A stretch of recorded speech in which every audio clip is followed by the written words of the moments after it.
Welcome back to the BS Spooktober. I'm Steven. I'm Brittany. And we are the BS Review here for 31 days of Halloween. We're so excited to be bringing you guys a different video every single day in October. And today we are talking about Castle Rock. For those of you unfamiliar with this series, it is a Hulu original and it is based around the works of Stephen King. It's not based on one particular work of his or a book of his. It is just kind of inspired by his general vibe, and it does incorporate some characters and some locations throughout his books. And spooky things happen. The thing about the show is you don't really know what the plot is or the synopsis is because it's just very ambiguous. And that's all I can really tell you without being spoilery.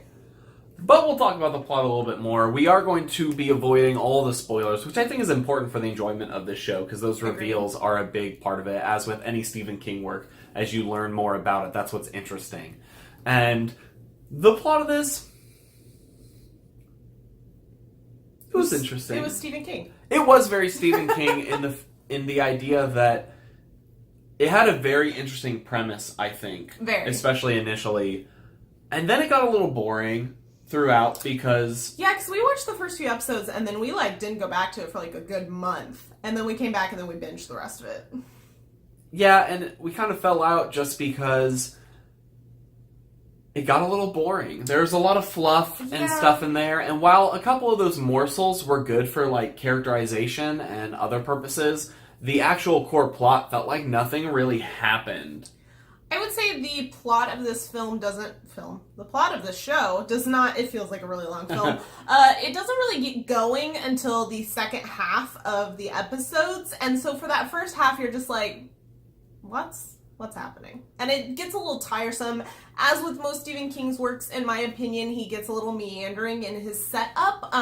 Some books do it really strongly, but it's kind of a characterization of his work where he does get a little rambly and a little too slow, and then all of a sudden it picks up at some point. And so in surprising fashion, they managed to take the good and the bad from Stephen King, and I think that's probably the overarching thing about this show. But I will say, once you get to the part of the show where they stop raising questions and start to slowly answer them, I do feel like it starts to gain a lot of momentum and gets a lot better. I thought the final several episodes, the second half to the last third of the season was just so much stronger than the middle, and I would even say the beginning. And I kind of sat, we're watching and watching, then you kind of sit up and you're like, oh, what is going on here? This is actually really interesting. For the first part of this series, I felt like the filmography and stuff like that was okay. It was fine. It was of good TV show quality. But then we hit episode 7, and again, we're not giving spoilers, but episode 7 is one of the best episodes of TV I have ever seen. It was so artfully done, and the way it's blending different aspects of some things that are going on, it just is... It's one of those things where it's putting you into the mindset of somebody else, and it does it very well, where you're like, ooh, okay. It was just a really well done episode. Yeah, it was flawless television. It showed you so much in a very ingenious way, and shout outs to Sissy Spacek, I think is her name. Spacek? Something like that. Original Carrie. Her performance just is great, especially with so many different scenes happening and her acting in each one differently. It was a hell of an episode, and I think that's really where the show took a big turn in quality. So let's get into characters, starting with our title character, Henry Deaver, played by Andre Holland, who I don't think I've seen in anything else, but he has one of those faces where I feel like we're going to see him more, and acting skills, not just face. But he played Henry Deaver very well. Henry Deaver is a very interesting character, as with most title characters of Stephen King. Unfortunately, we can't explain very much of our thoughts about him because it would be spoilery, because Stephen King books are very character-driven most of the time, and this show is no different. And I think that he was a great title character. He was a very good person to surround the story around, the way it's structured, and I really liked how he changed throughout or came to certain conclusions. I just really liked how he was written, and I think the performance matched the writing really well. And then you have Bill Skarsgård. He plays creepy guy number 1 in the credits, and what can I say? He does a great job. He does just have one of those faces that when he wants to put a spooky face on, he can just look really spooky. He has kind of a more gaunt face anyways. But I really liked his character. I thought he did a good job playing him, and the characterization and some things you end up learning about Bill and how his character changes as he goes was actually very fascinating to watch. He also had to do a little bit of range with this show just because of circumstances that happened, and I think that he played that range pretty well. I haven't seen him in a whole lot of things yet, the main thing being It, Part 1, and obviously he plays a very specific character in that, and I would say, like, his creepy aspects of this show was very similar to that. Like, I was kind of worried at first that he was going to be a bit of a typecast with the creepy aspect. I'm a creepy guy. And I think that towards the end of the show, you got to see some other sides of his character that really showed his acting range. And I really hope that people who are hiring in Hollywood see that and don't just cast him as creepy characters. Our other main character is Ruth Deaver, Henry Deaver's mother, and this is played by Sissy Spacek. Spacek? We're going to do this the whole video. Her last name, I'm sorry. But she is a kind of Stephen King alumnus, and she was Carrie in the original Carrie and did a phenomenal job. Maybe we'll... Oh, we do have a review on that. We have an OG versus reboot. We will link for you.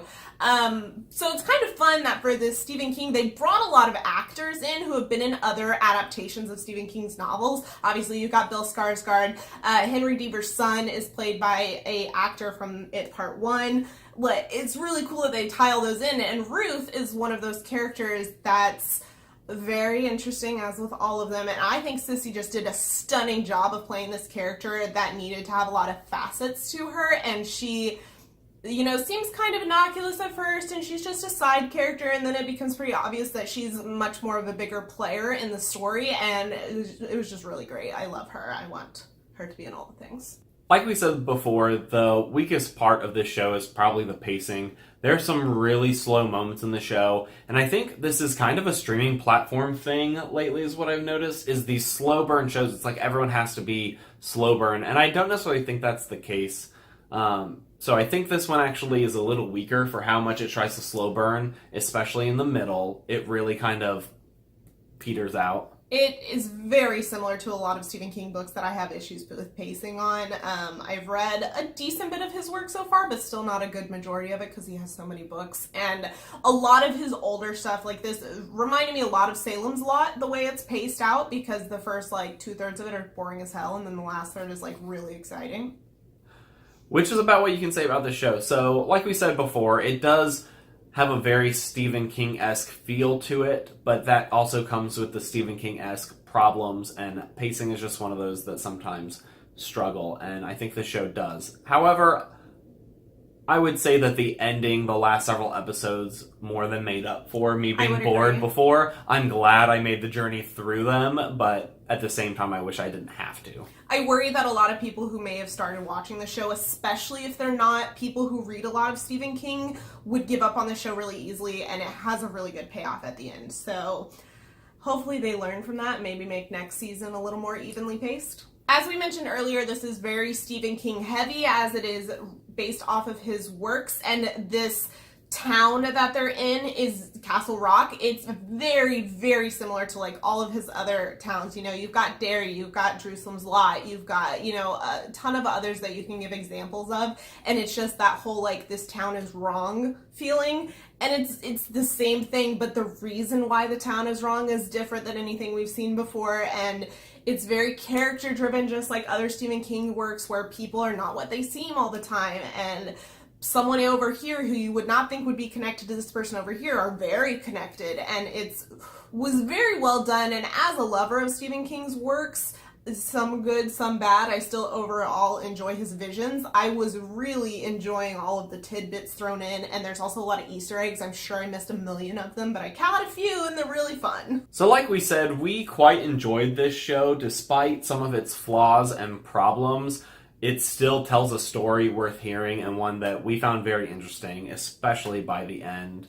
And we're excited to see what this anthology series does in future installments. We're not sure where they go. They do tease it a little at the end, but we'll see if they actually end up going there. I'm hoping this is one of those anthology type shows similar to American Horror Story that kind of tie into all other seasons, even if they're not following the same plot line as one season to the next.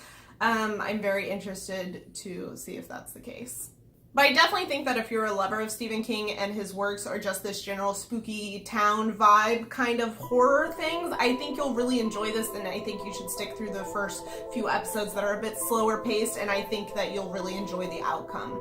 But if you like this video, please give it a thumbs up. Please subscribe if you are enjoying our BS Spooktober series and want to see more. We are putting out a video every day this month, and we hope to see you around. Comment down below what you think of the show if you've seen it, and if you haven't seen it, do you want to go see it now? Let us know all the things, and we'll see you guys next time.